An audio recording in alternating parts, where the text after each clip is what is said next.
Bonjour à toutes et à tous, c'est l'heure de la grande édition de la mi-journée. Une seule grande information occupe la une de la presse. Alerte sanitaire dans l'est du pays, la riposte contre la maladie à virus Ebola s'organise du sommet de l'État à toutes les sphères de prise de décision. Malgré cette menace, les autorités sanitaires se veulent rassurantes. La situation est sous contrôle. Dans ce journal de la mi-journée, nous ferons le point sur l'évolution du bilan sur le terrain à travers le briefing presse. Bienvenue à tous, merci de nous rejoindre. Je ne suis pas seule. À mes côtés, pour vous informer, Rigen Shindano, à qui je dis bonjour. Bonjour Joël. La résurgence de l'épidémie d'Ebola dans l'Est de la RDC, le président de la République, Félix-Antoine Tshisekedi Tshilombo, a présidé une réunion stratégique de riposte en présence de la première ministre Judith Suminwa et de plusieurs membres du gouvernement. Objectif, renforcer les mesures d'urgence pour contenir la propagation du virus. Un reportage de Pierre Kibambeso Moïsa. Face à la résurgence de l'épidémie d'Ebola déclarée dans l'Est de la République démocratique du Congo, le président de la République Félix Antoine Tshisekedi Tshilombo a présidé dans la nuit de lundi 18 mai au Mont Galema une réunion de crise à laquelle ont pris part Madame la Première ministre Judith Suminwa, les vice-premiers ministres en charge respectivement des ministères de la Défense, de l'Intérieur, des Transports, les ministres de la Santé, des Finances et celui de la Communication et Médias, les docteurs Mouyembe, les directeurs de cabinet du chef de l'État et les conseillers en matière de la santé. Il s'est agi de la première analyse globale de la situation sur le terrain. Du point des communications du gouvernement fait par le ministre de la Communication et Médias Patrick Mouyaya et son homologue de la Santé Samuel Kamba, il ressort que l'Est de la RDC, principalement en Ituri, est atteint de cette énième épidémie d'Ebola appelée Bundibugyo, qui s'était déjà déclarée en 2012 à Isiro. La République démocratique du Congo a l'expertise. Elle envoie des experts dans des pays touchés par Ebola. Nous savons ce que nous sommes en train de faire. La communauté internationale peut être rassurée que la réponse que nous donnerons à RDC, c'est la meilleure à la riposte de l'épidémie à virus Ebola, a indiqué le ministre de la Santé. S'adressant surtout aux compatriotes de l'Est du pays, le ministre Kamba a recommandé en guise de prévention d'éviter des contacts, pas de rites funéraires et surtout ne pas consommer les animaux retrouvés morts. 17e épidémie d'Ebola en République démocratique du Congo, l'évolution de la situation, mesures de riposte engagées par les autorités sanitaires devant la presse, les ministres Patrick Mouyaya et Roger Kamba, aux côtés du virologue Jean-Jacques Mouyembe, ont fait le point dans un briefing presse hier mardi 19 mai 2026. Un commentaire de Jacques Awaba. 17e épidémie d'Ebola en République démocratique du Congo, état de la situation et mesures de riposte. Thème du spécial briefing presse. Face à la presse, Dr Roger Samuel Kamba Moulamba, ministre de la Santé publique, Hygiène et Prévoyance sociale. Dr Jean-Jacques Mouyembe Tanfoum, virologue et directeur général de l'Institut national des recherches biomédicales INRB, ainsi que le ministre de la Communication et Médias, porte-parole du gouvernement, Patrick Mouyaya Katembwe. Nous allons nous assurer avec le ministère de la Santé et tous les services rattachés à communiquer quotidiennement sur l'évolution des faits que nous trouvons, parce qu'il faut rappeler ici que pour le président de la République, toutes les populations qui sont affectées par ces virus doivent bénéficier de l'encadrement qu'il faut en termes de soutien du gouvernement. Et même pour ceux qui sont dans les territoires sous occupation, nous y travaillons. Ce n'est qu'avec ça qu'on pourra dire à nos partenaires, notamment américains, que voilà ce que nous faisons et nous avons besoin tous d'aller soutenir nos léopards aux États-Unis pour ceux qui répondront aux conditions. Dans son adresse, le ministre de la Santé publique a rappelé que la priorité reste la protection afin d'empêcher la propagation du virus. Nous rappelons deux choses. La première, interrompre la chaîne de transmission et prendre en charge les malades le plus rapidement possible.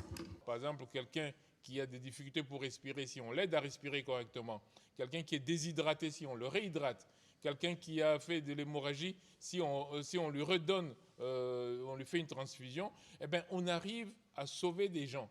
Annoncer le plus rapidement possible la maladie pour que nous puissions vous soigner, mais que nous puissions aussi détecter tous ceux qui sont autour de vous. Ebola Zaïre et Ebola Bundibugyo, quelle différence? Selon le docteur Mouyembe, Ebola Zaïre provoque une maladie sévère avec plus de 50% des signes hémorragiques et une mortalité dépassant 80%. En revanche, la souche Bundibugyo, observée notamment à Isiro, présente des symptômes plus modérés et une mortalité avoisinant 40%. Nous devons savoir que sur les 17 épidémies que nous avons connues en RDC, 15 ont été contenues sans recours à des contre-mesures médicales. Donc on n'a pas utilisé les vaccins. La riposte repose essentiellement sur les mesures de santé publique, rupture de la chaîne de transmission, isolement rapide des malades, protection du personnel soignant à l'aide d'équipements adaptés et utilisation des désinfectants. Et puis, le gouvernement central veut désengorger la route nationale numéro 1, principal axe reliant Kinshasa à Matadi, devenu un véritable cauchemar pour les usagers. Réunis autour de la première ministre, la cellule de crise a annoncé des mesures urgentes pour rétablir la fluidité du trafic sur cette voie stratégique, nous dit Emmanuela Commissaire. Entre Kinshasa et Matadi, les embouteillages géants paralysent depuis plusieurs semaines cet axe vital du pays. Face à l'urgence, la première ministre Judith Suminwa-Tuluka a réuni les autorités nationales, provinciales ainsi que les opérateurs économiques pour des solutions immédiates. Parmi les mesures annoncées par le ministre des Infrastructures, John Banza, le déploiement d'une unité spéciale de la police, le lancement des travaux de contournement et l'installation envisagée des guichets avancés au poste de péage. Oui, il y a déjà des mesures à court terme. Un, c'est le déploiement d'une unité spéciale de la police, de nos forces, sur les lieux, spécialement là où il y a les travaux, à Kassangoulou, et au niveau de Triangle Cité Verte. Ça, c'est une mesure concrète et qui est prise maintenant. Deuxièmement, c'est le début effectif des travaux de contournement. Et troisièmement, nous allons analyser la possibilité d'avoir des guichets avancés sur le poste de péage. Donc ce sont des mesures que nous venons de prendre immédiatement. Objectif, désengorger rapidement la RN1 et relancer la fluidité entre Kinshasa et Matadi. Voilà, les agents et cadres du Fonds national d'entretien routier ont prêté serment à Kinshasa comme officiers de police judiciaire à compétences restreintes. Objectif, renforcer le contrôle et la protection des infrastructures routières. Images et commentaires. La cérémonie de prestation de serment des agents et cadres du Fonds national d'entretien routier nouvellement investi de la qualité d'officier de police judiciaire s'est tenue devant le procureur de la République près le tribunal de grande instance de Kinshasa-Gombe en présence du directeur général du FONER, Pierre Bundoki. Dans son intervention, le directeur général a salué l'engagement des agents concernés et a rappelé la nécessité d'exercer ces nouvelles prérogatives dans le strict respect de la loi, de l'éthique professionnelle et de l'intérêt public. Je vous exhorte à accomplir vos missions avec intégrité, discipline, honneur et loyauté. Que la corruption ne trouve jamais place dans vos cœurs et que la rigueur demeure votre unique boussole. De son côté, le procureur de la République, près le tribunal de grande instance Gombe, a insisté sur la responsabilité qui accompagne le statut d'OPJ, notamment en matière de constatation des infractions, de rédaction des procès-verbaux et des collaborations avec les instances judiciaires compétentes. Désormais, vous faites partie désormais de la famille judiciaire. Vous êtes désormais les personnels judiciaires. La prestation de serment consacre officiellement l'habilitation de ces agents à exercer certaines missions judiciaires dans le cadre de leurs fonctions au sein du FONER. Cette étape marque un tournant important dans le renforcement du mécanisme de contrôle et de lutte contre les irrégularités liées à la gestion des infrastructures routières et à la mobilisation de ressources destinées à l'entretien de routes. Parlons à présent réhabilitation des ponts dans le Lualaba avec Rigen Shindando. Emportés par Madame la pluie, les ponts 15 et 1 et 2 se sont effondrés sur la RN39 axe Kolwezi du Lolo. Préoccupées, les autorités provinciales ont lancé les travaux de réhabilitation de ces deux infrastructures de base en vue de rétablir le trafic économique sur ces tronçons. Reportage. À 59 km de Kolwezi, le bruit des marteaux-piqueurs annonce un tournant décisif pour la RN39. Sur ce tronçon stratégique du corridor de Lobito, 2 ponts définitifs remplacent les anciennes structures métalliques de l'époque coloniale ayant cédé à la suite des fortes pluies dangereuses et inadaptées au trafic actuel. Petit à petit, le pari du président de la République Félix-Antoine Tshisekedi Tshilombo est en train d'être gagné. 2 ouvrages pour un enjeu régional, Kanzenze 1, un dallo de 6 mètres de portée sur 9 mètres de large, et Kanzenze 2, un pont de 10 mètres de portée sur 9 mètres de large, dimensionné pour supporter 130 tonnes. Démarré la première semaine d'avril, les chantiers avancent à une vitesse de croisière. 90% d'exécution pour Kanzenze 1 et 80% d'exécution pour Kanzenze 2. L'étape en cours porte sur la construction d'éculées et d'infrastructures d'appui. Il s'agit d'une structure en béton armé, conçue pour durer et résister aux crues saisonnières. Un défi technique relevé sur le terrain par l'Office des routes. Nous avons mis en place des ouvrages provisoires. Au niveau du pont Baloula, nous avons mis en place un passage provisoire avec des conteneurs pour que la population continue à utiliser la route normalement. Si vous allez au niveau du PK 55, nous avons mis en place un pont provisoire métallique.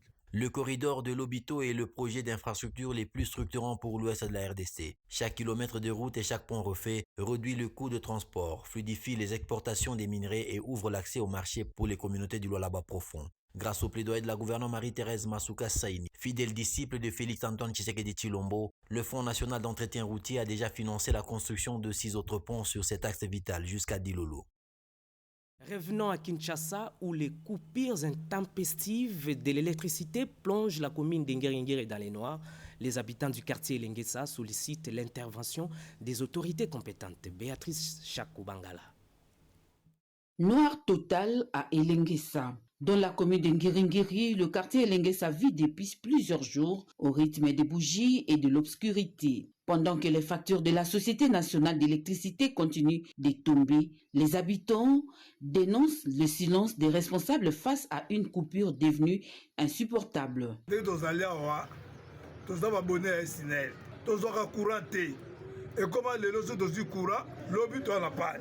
Nous sommes des abonnés de la SNEL, mais nous ne recevons pas du courant électrique.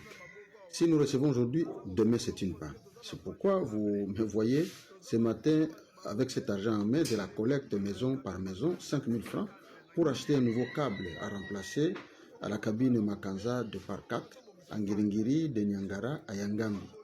Mais nous, abonnés, nous payons nos factures de la SNEL, qui nous arrivent toujours. Mais à quoi ça sert? Comment la SNEL ne nous dépend pas? Alors, qu'on ne paie plus les factures, que le président de la République voit cette situation.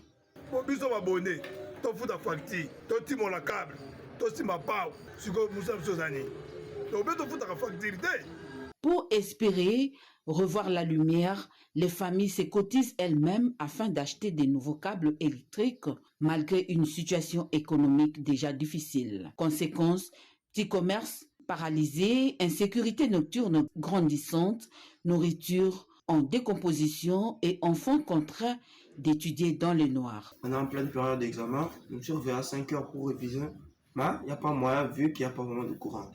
La torche aussi, ça fait mal aux yeux, ce sera compliqué aussi de voir à l'école comme ça. Excédée, la population lance un cri d'alarme aux autorités compétentes pour une solution durable. À Elengesa, un seul souhait désormais, sortir enfin de l'obscurité.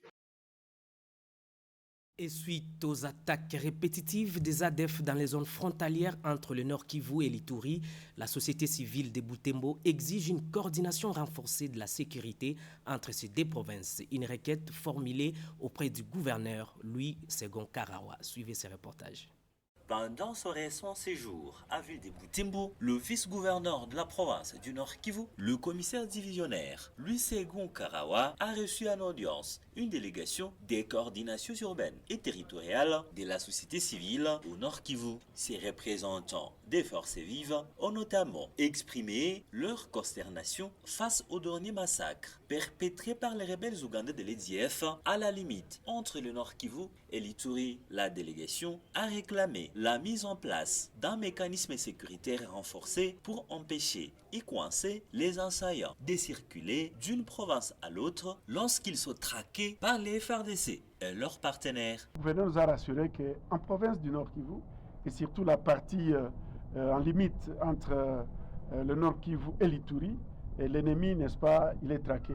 2 chefs rebelles arabes d'ailleurs ont été, n'est-ce pas, maîtrisés par le secteur opérationnel. Mais nous avons plus demandé que quand les ADF sont plus traqués au niveau de l'Ituri, là où ils ont pris fuite, qu'il y ait, n'est-ce pas, une barrière, qu'il y ait un mécanisme de non-retour, qu'elles sont traquées là-bas, et qu'il y ait, n'est-ce pas, les mécanismes, et qu'il y ait vraiment une force qui est sur la limite entre le Nord Kivu et l'Ituri pour qu'une fois traqués de l'autre côté de l'Ituri, qu'ils ne puissent pas rentrer ici. Nous déplorons néanmoins, n'est-ce pas, toujours les gens qui sont tués. Le vice-gouverneur a assuré avoir pris à compte et promet en parler avec les autorités sécuritaires du Nord Kivu et de l'Ituri. Vous avez corrigé avec moi, c'était les vice-gouverneurs. Et puis cette alerte de la communauté Banyamulenge vivant à Kinshasa. Elle qualifie des ruses les retraits des troupes rwandaises et de ses supplétifs de M23 dans les hauts plateaux de Fizi et autres entités du Sud Kivu. C'était au cours d'un point de presse animé hier. Cédric Kenina sur les images de Tony Djouma. Alors que l'Est de la RDC reste sous tension, la communauté Banyamulenge sort de l'ombre et hausse le ton. Depuis Kinshasa, ses représentants dénoncent ce qu'ils qualifient des mises en scène autour du prétendu retrait des troupes rwandaises et des éléments de l'FCM 23 dans les provinces du Nord et Sud Kivu. Ces troupes devaient rentrer de Kabunambo, Sange, jusqu'à Katokota en 75 km d'Uvira. Mais ni à Katokota, ni à Kamanyola, on ne les voit pas.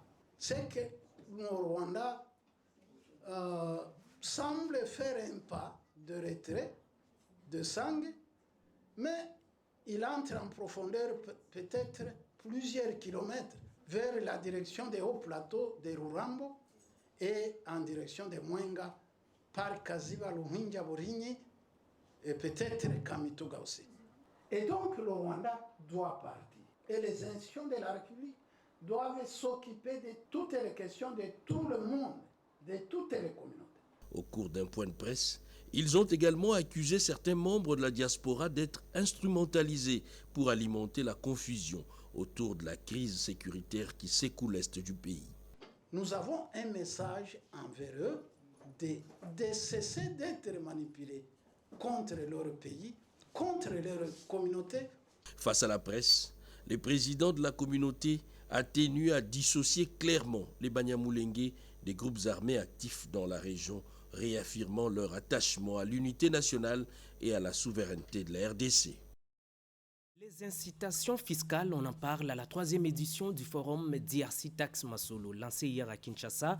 Experts, décideurs publics et acteurs privés vont échanger sur la restructuration du régime fiscal congolais. Suivez.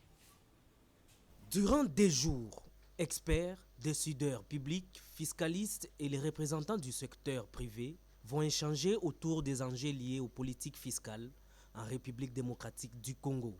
Ces premiers jours du forum DRC Tax Masolo consacrés essentiellement sur une réflexion approfondie autour de l'environnement du régime des incitations fiscales en RDC, son cadre juridique actuel, les liens avec le climat des affaires, avantages, harmonisation des politiques fiscales au niveau régional et autres. Objectif, créer un climat convivial entre les assujettis et les collecteurs d'impôts, ainsi éviter toutes les distorsions fiscales capables d'impacter négativement l'économie nationale. Louison Kiyombo, directeur du cabinet KPMJ, explique l'importance de ces forums. Nous voulons savoir, est-ce que les incitations fiscales peuvent assurer le développement du pays parce que l'État donne des facilités à ceux qui payent les impôts pour que ceux-là fassent des économies et aident à la création des emplois, aident à la création des autres affaires.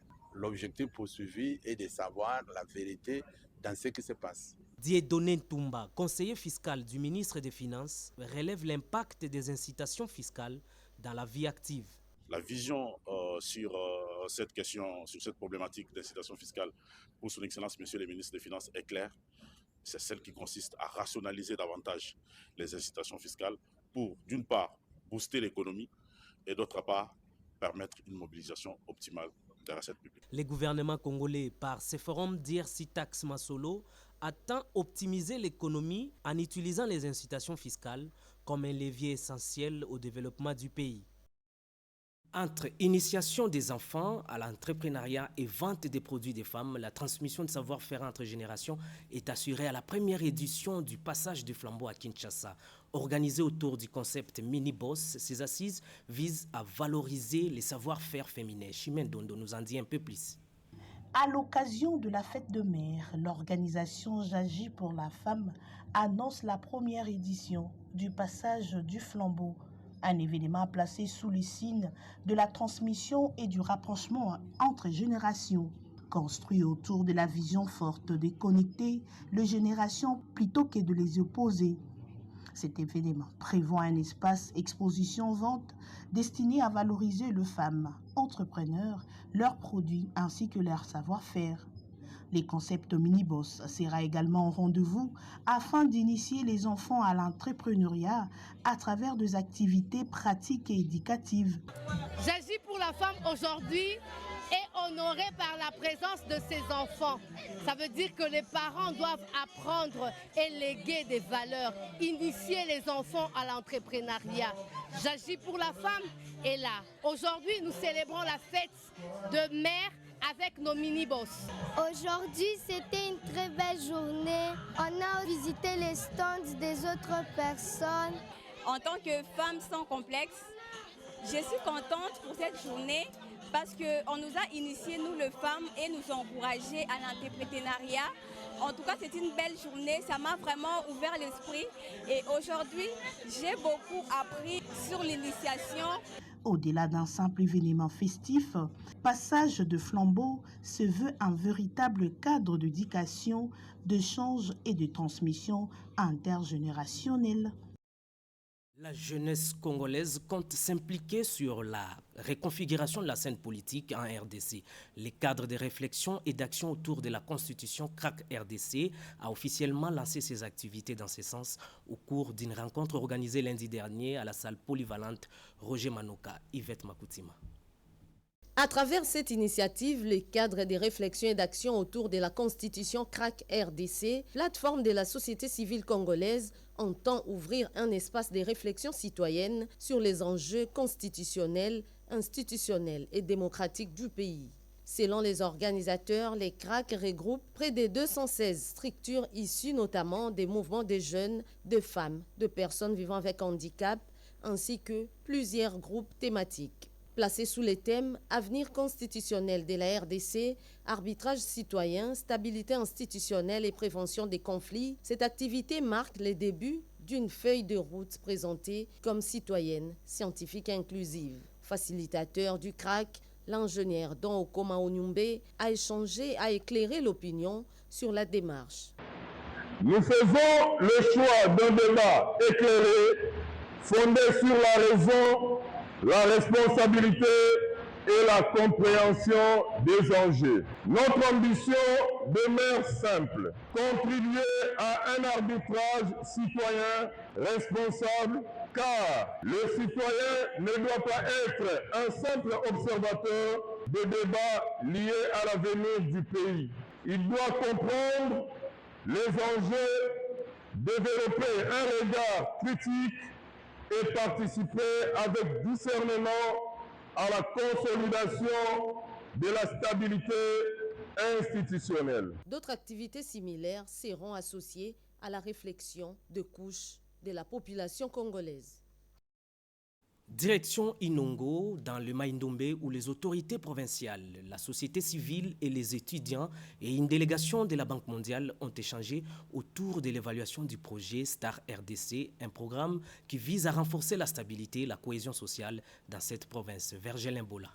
Une délégation de la Banque mondiale a séjour à Inongo, chef-lieu de la province de Maïndombe, dans le cadre d'une mission d'appui à la mise en œuvre du projet Star RDC au Grand Bandundu. Conduite par Mme Lisette Konde, chef adjointe du projet Star RDC en République démocratique du Congo au sein de la Banque mondiale, cette mission avait pour objectif de renforcer le suivi et l'accompagnement des activités du projet dans la province. Au cours des échanges de 2 jours avec les autorités provinciales, les acteurs de la société civile, les étudiants ainsi que les membres du gouvernement provincial, la délégation a présenté les objectifs et les stratégies de la mise en œuvre du projet destiné à la stabilisation et au relèvement des communautés affectées par les conflits. À cette occasion, le gouverneur de la province de Maïndombe, Lebon Nkoso Kevani, a salué l'arrivée du projet Star RDC au Maïndombe. Ce projet Star RDC, c'est un projet porteur d'espoir pour nos populations vulnérables et surtout ceux qui ont connu des atrocités, donc pour leur relèvement dans la communauté. Les assises ont également été marquées par les exposés du coordonnateur provincial du projet Star RDC, le professeur Jean-Claude Moubalama, sur la philosophie, les composantes et les stratégies attendues du projet. À travers cette mission, la Banque mondiale attend promouvoir un climat de confiance entre les communautés et les partenaires en fait de garantir la réussite des actions prévues pour la stabilisation et le développement des populations bénéficiaires. Et puis cette dotation en fourniture des bureaux de la Banque mondiale à la représentation provinciale du Kasaï. Ce lot important a été remis dans le cadre du projet Encore, financé par cette institution de Bretton Woods. Franklin et Claire Kalombo pour les détails. L'Assemblée provinciale du Kasaï porte, à dater de ces jours, une nouvelle robe avec mention Banque mondiale et c'est à travers le projet Encore qui vient de donner un nouveau souffle à cet organe délibérant avec une dotation grandeur nature pour son bon fonctionnement. Immobilier de bureau que vous venez de recevoir ce jour de la Banque mondiale, vous disposez sans prétexte de moyens techniques de premier plan pour relever au mieux le défi de la qualité de vos actions. Prenant la parole à son tour devant les députés provinciaux et personnels de l'Assemblée provinciale du Kasaï, Alain Tchisunguntumba, numéro 1 de cette institution, s'exprime en des termes pleins de gratitude à l'endroit du projet Encore. Il y a plus d'une décennie que le Kasaï existe en tant que province avec ces institutions. Mais le fonctionnement de l'organe délibérant a toujours été buté à des difficultés de divers ordres qui aujourd'hui, pour la première fois, ont trouvé des réponses concrètes à la suite de notre plaidoyer mené auprès de la coordination provinciale du projet Encore. Cette cérémonie, peut-on oser de le dire, des grands jours de fête, s'est clôturée par la signature du procès-verbal de transmission et réception entre le président de l'Assemblée provinciale du Kasaï, Alain Tchisungu, et Bowenga Efonge Beauregard, coordonnateur provincial du projet Encore. Zero, la compagnie Air Congo, en collaboration avec Ouele Fly, ouvre ses nouvelles lignes dans cette partie du pays. Le gouverneur Jean Bakomi Tongambou a procédé au lancement officiel de ses activités. Nathalie Mboula-Kabea. Le désenclavement aérien de la province du Haut-Ouélé, tel que voulu par le chef de l'État, Félix-Antoine Tshisekedi Tshilombo, et mis en pratique par le gouverneur Jean Bakomi Tongambou, se consolide avec l'ouverture des lignes par la compagnie Air Congo en collaboration avec l'agence Fly Ouélé. Le lancement des activités y afférentes a eu lieu à Isiro le lundi 18 mai 2026 dans une sobre cérémonie qui a connu la présence de plusieurs personnalités, dont le président de l'Assemblée provinciale, le gouverneur de province et quelques députés provinciaux. Au nom de son manager, Didier Baragoumé, affectueusement appelé l'Aigle de Dungu, c'est Dorcas Bitangalo qui présente la structure et ses différentes offres. Nous allons désormais vous faciliter dans la vente des billets d'avion pour tous ceux qui désirent partir ou revenir à Isiro. C'est là grâce à notre récent partenariat avec la compagnie Air Congo qui vient d'ouvrir ses portes les semaines dernières et qui propose 4 vols par semaine vers plusieurs destinations tant à l'intérieur qu'à l'extérieur du pays. Pour dire qu'il est maintenant possible d'acquérir directement son billet d'avion pour des destinations nationales et internationales grâce à la connexion avec la compagnie aérienne Ethiopia. Les participants à cette activité n'ont pas caché leur satisfaction. Fly Ouélé, c'était une compagnie qu'on attendait depuis longtemps. Pas de commentaires. C'est payé, votre souffrance et pas vraiment une bonne chose. Merci beaucoup, l'initiative Oyo et Sungi Makasming. Tozaki na ba difficulté tellement trop pour la membre aviation. Nous sommes habillés toujours dans Air Congo, même au niveau international. Avec l'ouverture de l'agence Air Congo Fly Ouele, voyager à partir de l'aéroport national d'Issiro-Matari n'est plus un luxe. Le vol inaugural est prévu au courant de la semaine. Le débat sur le changement de la Constitution continue de susciter des réactions au sein de la classe politique. L'élu de Moamba, Baudouin Mayo, estime cette réforme bénéfique pour le peuple congolais, nous dit Rodi Panda. Succès diplomatique réalisé par le chef de l'État Félix Tshisekedi, changement de la Constitution, des questions d'actualité soulevées par les femmes leaders de Moamba, mobilisées pour une matinée d'échange et de soutien autour de l'honorable Mayo Mambeke, cadre de l'Union pour la nation congolaise, du président Vital Kamerhe, une autre force de taille au sein de l'Union sacrée de la nation. En toute liberté d'esprit, devant cette représentativité des femmes réunies à Lemba, le député national Baudouin Mayo Mambeke cache pas son soutien inconditionnel à la vision du président de la République pour le changement de la Constitution et réaffirme l'engagement de son parti, l'Union pour la nation congolaise, au sein de l'Union sacrée de la nation. Il estime que le peuple congolais souverain dispose du droit d'adapter ses institutions aux réalités du moment. Exprimant sa position personnelle, l'élu du Mont-Amba a plaidé pour un débat démocratique et responsable autour de cette question.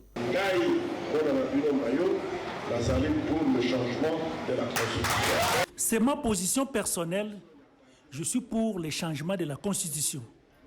Le chef de l'État doit être dégagé pour bien diriger. Baudouin Mayo atteste que plusieurs avancées observées dans les pays traduisent la volonté de Félix Tshisekedi de conduire la RDC vers le développement, la stabilité et la dignité. Des pagnes ont été distribuées. C'était donc une satisfaction partagée pour cette approche de proximité avec sa base. Et puis enfin, en sport, les léopards seniors messieurs de la RDC sont logés dans le groupe E des qualifs pour la CAN 2027 en compagnie de la Guinée équatoriale, de la Sierra Leone et du Zimbabwe après le tirage au sort qui a eu lieu hier mardi au Caire en Égypte. Vous suivrez aussi la deuxième réunion préparatoire entre la Fédération de handball du Congo et les représentants du club congolais engagés à la 41e Coupe d'Afrique des clubs champions que va organiser Kinshasa du 1er au 16 juin prochain. Dieu merci, Ngoma a signé ce reportage. Suivez. Tenu au Caire en Égypte, le tirage au sort de la Coupe d'Afrique des Nations de football 2027 a rendu son verdict. Placé au départ dans le chapeau 1, les léopards de la RDC profitent de ces statuts afin d'éviter les autres quarts d'or continentaux. Logés dans le groupe E, les fauves congolais évolueront aux côtés de la Guinée équatoriale, de la Sierra Leone et du Zimbabwe. Un tirage au sort auquel a pris part l'une des légendes du football congolais et africain, Trésor Poutou-Mabi, l'un des invités spéciaux de la Confédération africaine de football. Ensuite, l'RDC. Les léopards qui ont été qualifiés 21 fois, ils seront dans le groupe E, position E1. Les matchs de qualification se dérouleront selon les calendriers suivants. La première et la deuxième journée du 21 septembre au 6 octobre 2026. La troisième et la quatrième journée du 9 au 17 novembre 2026. Puis la cinquième et la sixième journée du 22 au 30 mars 2027. Les tournois finaux de la CAN 2027 se tiendra conjointement au Kenya, en Tanzanie et en Ouganda du 19 juin au 17 juillet 2027. Et en handball, il y a eu la deuxième réunion d'évaluation entre la Fédération du handball du Congo, la FEHAND en sigle, et les représentants des équipes participantes de la RDC à la 42e édition de la Coupe d'Afrique des clubs vainqueurs des coupes compétitions qui va abriter la RDC à Kinshasa du 1er au 16 juin 2026. Le journal de la mi-journée.